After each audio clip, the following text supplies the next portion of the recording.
Good day mga kabodega, by check po natin ang ating Spunker Unicorn R1. Ayan, unahin po natin ang kanya pong frame. Yan po ay naka-alloy frame na po yan. Naka-internal cabling na din po siya. Naka-alloy na din po ang kanyang stem. Ayan, Spunker po.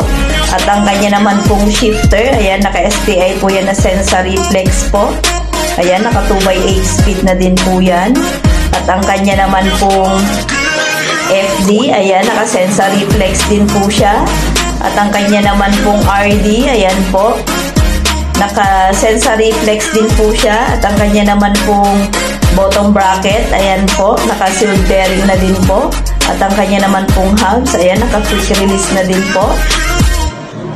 At ang kanya naman pong rings, ayan, naka-double wall na po yan. At ang kanya pong tire, ayan, skin wall na din po yan ng 700 by 23C po. At ang ating SRP price po yan is 10,500. At ang kanya naman pong cash price ay 9,500 po. Thank you po.